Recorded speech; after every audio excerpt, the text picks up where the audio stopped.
Shalom sahabat GKI, Genuk Indah yang dikasihi Tuhan Yesus Kristus. Berjumpa kembali pada hari ini dalam Sapa Malam Gembala, edisi Selasa 29 September 2020, edisinya yang ke-140, di mana kita mengawalinya dengan Kidung Jemaat 140, Ho Yesus Kristus Terang Baka, nada penyembahan, ya, versi orang GKI, GKJ, GPIB, dan yang lain-lain.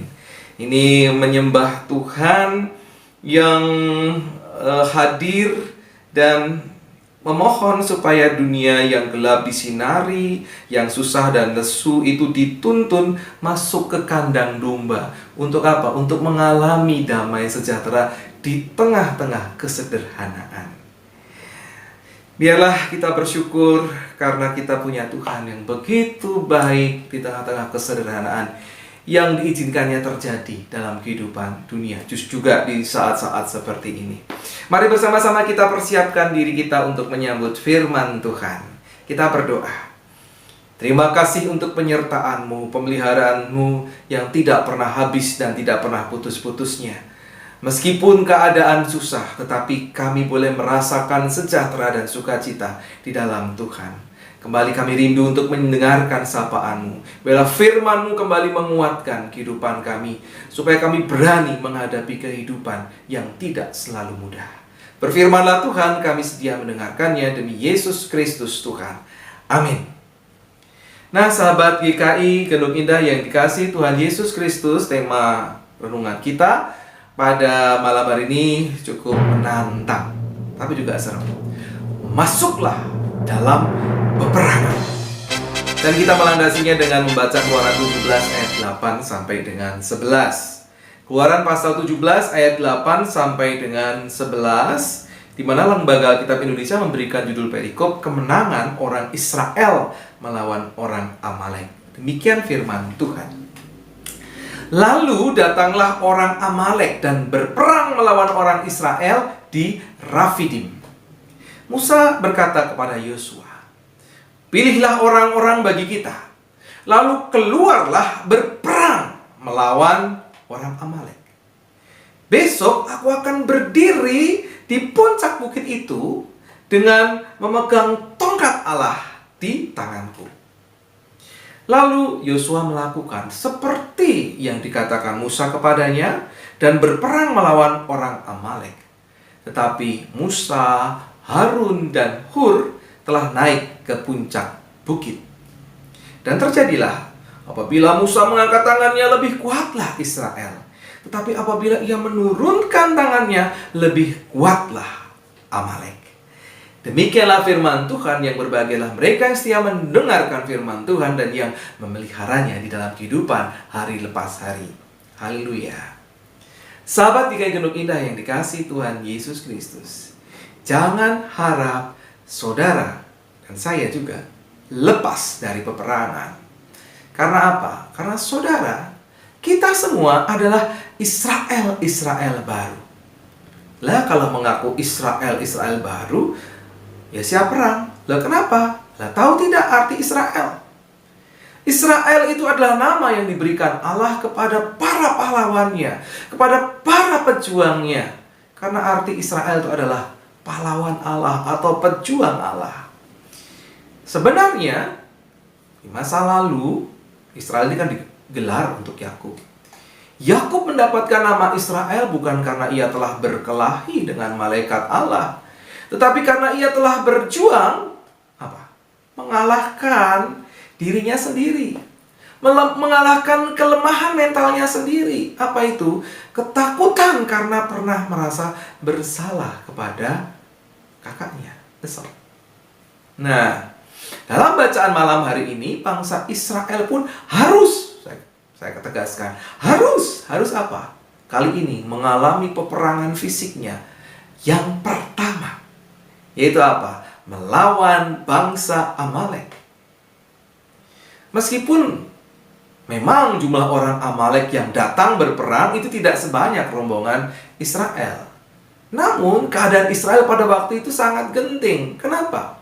Karena mereka berhadapan dengan sekelompok bangsa nomaden yang kejam dan terlatih secara taktis, mereka menguasai wilayah itu. Mereka mengetahui medan pertempuran.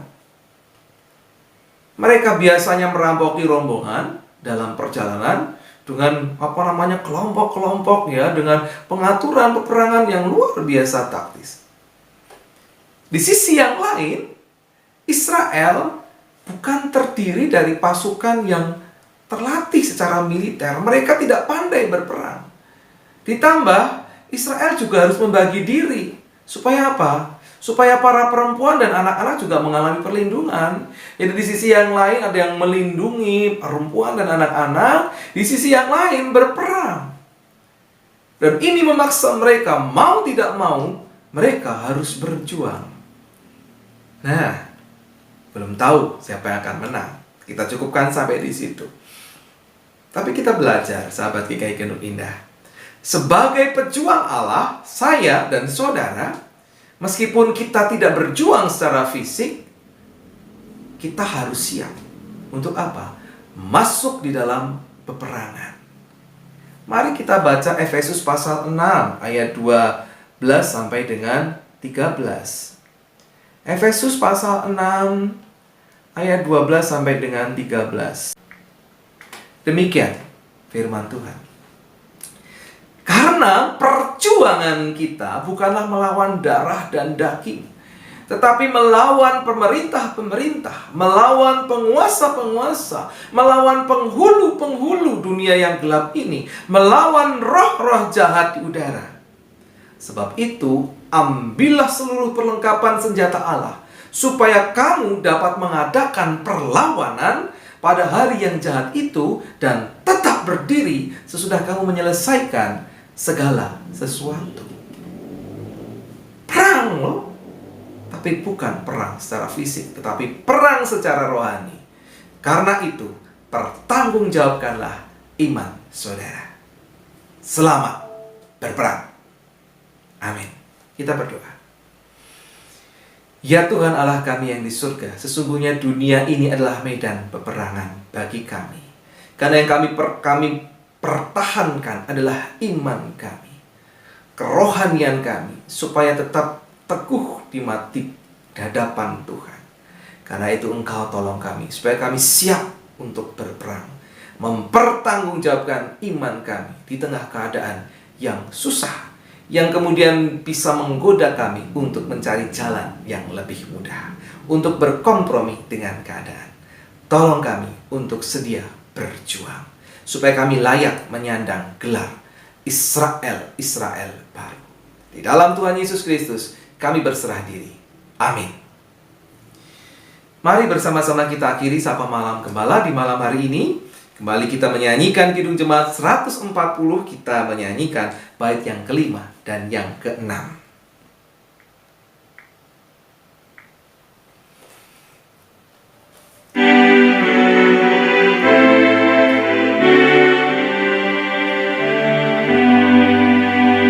Yang buta kau jadikanlah,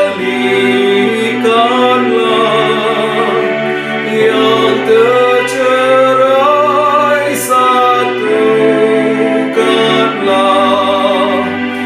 pulangkan yang menjauhimu, yang ragu buatlah teguh, maka bersatu padulah sekarang dan selamanya. Kami memujimu